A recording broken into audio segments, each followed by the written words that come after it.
नमस्कार फ्रेंड्स, आज मैं आपण नहीं आसी देश विदेश 10टी बड़ मुख्य खबर। आपण को अनुरोध कि भिडियोटी को शेष पर्यंत देखिए। भल लगे भिडियोटी को लाइक एंड शेयर निश्चित भाव में करने एवं ता सहित प्रतिदिन एमती न्यूज देखापी चाहूँगे आम चैनल टी सब्सक्राइब कर पाखे घंटी चिन्हटी को दबाई दिंतु एवं आपड़ क्यों जिले रही आमको कमेंट माध्यम निश्चित भाव में अवगत कराई दिंतु जहाँद्वारा कि आम आपण अंचल किसी तथ्य संग्रह करूँ। नंबर 1 सरिला प्रचार एवं जनता दरबार रे निष्पत्ति कौन हेबो नेतांकर भाग्य। प्रचार सरीची एवं मतदान को अपेक्षा दिनक परे विधायक बाछिबो बालेश्वर एवं तीर्तोल। आज अंतिम दिन में तीन प्रमुख दल प्रार्थी एवं नेता शेष मुहूर्त भोटर को मनाइबा उद्यम करिसेंती। आ एहारि भितरे अणभोटर को निर्वाचन मंडली छाड़िबा निर्देश देइचंती राज्य निर्वाचन अधिकारी। बालेश्वर सदर एवं तीर्तोल दुईटी आसन में उभय दल जोरदार प्रचार करिसेंती। हेले बालेश्वर आसन पाई कि जोर लगाई देइथिला बीजेडी। नंबर 2 कटक रे दीपावली रे फुटिबो बाण दोकानी को मिलिबो लाइसेंस। काली पूजा रे हेबो 4 फुट उच्चतार मूर्ति। कटक रे दीपावली रे फुटिबो बाण एथर कटक रे बाण दोकानी को बाण बिक्री करबा को मिलिबो लाइसेंस। एने की सूचना दैचंती कटक डीसीपी एवं सेहीपरि कटक रे कोविड कटकणा भितरे पालन हेबो काली पूजा। एथिपाई कि सहर रे 15 प्लाटून फोर्स एवं 50 अधिकारी मुतयन करा जिवो। पूजारे कोविड गाइडलाइन को संपूर्ण भाव में पालन करा जिवो डीसीपी देले सूचना।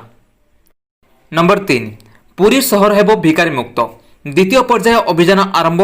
मंदिर आखपाख एवं बड़दाण्डरू भिकारी एवं मानसिक विकृत व्यक्ति को उद्धार करुछि प्रशासन रो स्पेशल टीम। पुरी सहर को करा जिवो भिकारी मुक्त। आज ठारू द्वितीय पर्याय भिकारी मुक्त अभियान आरंभ होइछि। बाहरे बुलुथिबा मस्तिष्क विकृत लोकमानंको मध्य उद्धार करा जाउछि। एमानकु उद्धार करिकि उपयुक्त स्थान में रखाजिबो। सेमानकु आवश्यक सुविधा सुजोग मध्य दियाजिबो। सूचना अनुसार पुरी को वर्ष तमाम भक्त एवं पर्यटक आसीथांती।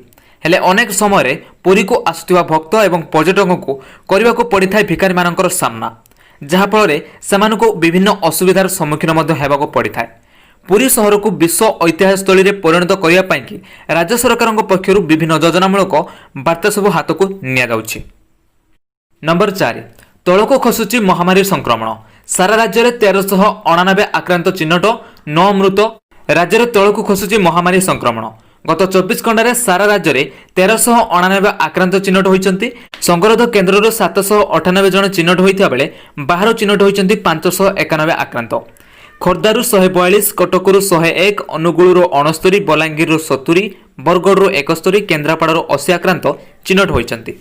नंबर 5 राज्यपाल प्रोफेसर गणेशी लाल को कोरोना। भुवनेश्वर एक घरोई डाक्तखाना होइचंती भर्ती। राज्यपाल प्रोफेसर गणेशी लाल को होइछि महामारी। राज्यपाल रिपोर्ट पॉजिटिव आसिबा परे तांको भुवनेश्वर एक घरोई डाक्तखाना भर्ती करा जायछि। राज्यपाल पत्नी को मध्य महामारी आक्रांत होइथिबा जणा पड़िछि। तांकर रिपोर्ट पॉजिटिव आसिबा सूचना मिलिछि एवं एहा सहित राजभवनर 6 कर्मचारी मध्य संक्रमित होइचंती। समस्त को घरे कोविड डाक्तखाना भर्ती करा जायछि। नंबर 6 खोलिला शिमिलीपाल अभयारण्य। प्रथम दिन में बुलिले 287 पर्यटक मानक स्वागत कले कर्तृपक्ष। शिमिलीपाल 2 प्रवेश द्वार पिठाबाटा रेंज लुगुंग फाटक देकी 25टी 4 चकिया गाड़ी रे 175 पर्यटक एवं जोशीपुर कालियाणी फाटक देकी 21टी गाड़ी रे 112 जन एहिपरि मोट 46टी गाड़ी रे 287 जन पर्यटक प्रथम दिन में अभयारण्य बुलिचंती। पिठाबाटा प्रवेश पथरे आंचलिक वन संरक्षण अरुण कुमार विश्वाल पिठाबाटा रेंज रेस्टोर कर्मचारी मानक उपस्थित लोक मानकु पुष्पगुच्छ देकी स्वागत करिसेंती। नंबर 7 परिबा दर आकाश छुआ। आलू 40 को पियाज 70। कार्तिक न आसुणु प्राय मासे पूर्व परिबा दर अहेतुक वृद्धि पाइछि। कोनोसी परिबा 50 टंका तले नथिया बेले कलरा, काकुड़ी, बीन्स, झुडुंग, पटल एवं कांकड़ आदि परिबा 80 टंका पार होइकि 100 एवं 120 टंका पहुंचलानी। एपरिकी आलू केजी प्रति 35 टंका थिबा बेले वर्तमान 40 टंका होई गलानी। दर आकाश छुआ थिबा बेले एहाकु नेकी आहुरी इंधन जोगाइचंती धर्ममास कार्तिक। नंबर 8 5 तारिख रु बढ़िबो शीत 4 डिग्री पर्यंत खसिबो पारद। आंशिक मेघुआ रहिबो उपकूल ओडिसा रे पाणीपाग। नवेम्बर 5 तारिख रु राज्य में शीतर लहरी खेलीजिबो। सर्वनिम्न तापमात्रा 4 डिग्री पर्यंत खसिबो। फल संध्या बेलू ठंडा लगिबा आरंभ होइजिबो। आभ्यंतरण ओडिशार केतेक स्थान में सर्वनिम्न तापमात्रा स्वाभाविक ठारू 2 डिग्री कम अर्थात 16 डिग्री रहिथा बेले अन्य किछि स्थान में सर्वनिम्न तापमात्रा स्वाभाविक रहिछि किंतु उपकूल ओडिशार सर्वनिम्न तापमात्रा स्वाभाविक ठारू 2 डिग्री अधिक होइछि। नंबर 9 2021 एप्रिल आड़क आसीपारे देशी महामारी टीका।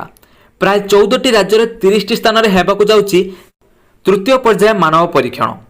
आसंता वर्ष द्वितीय क्वार्टर में आसीपारे देशी महामारी टीका। कोवैक्सीन नारे महामारी टीका तैयारी करुछि भारत बायोटेक। एथिपाई कि आवश्यक अनुमति मिलिले 2021 एप्रिल मास आड़कू एही टीका छाड़िबाकू योजना करिछि कंपानी।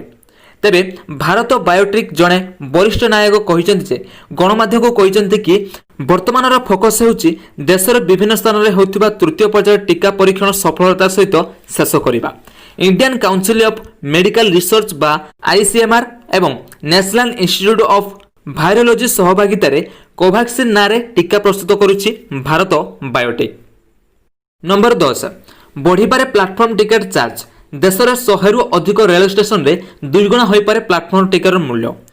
देशर 100 रु अधिक रेल स्टेशन रे यूजर डेवलप प्लाटफॉर्म कार्यकारी करने भारतीय रेल प्रस्तुत होउछि। यह अधीन एही स्टेशन रे आसुथिबा उपभोक्तांक ठारू यूजर्स चार्ज नियाजिबो। वास्तव में रेलबाई चलित वर्ष नवेम्बर मासरे प्रथम पर्यायर देश में 121 स्टेशन रे यूडीएफ कार्यकारी करिवो। केवल एतिकी नुहे 121टी रेल स्टेशन रे प्लाटफॉर्म टिकट वृद्धि करा जिवो नाही, बरं एही स्टेशन रे ट्रेन रे बढ़ुथिबा यात्री भड़ा मध्य वृद्धि करा जाई पारे। तेबे यह थिला देश विदेशर 10टी बड़ मुख्य खबर। जदि आपको वीडियो भल लगी गोटे लाइक करने सहित वीडियो को शेयर करनियंतु। से पर्यंत मोर होइली नमस्कार।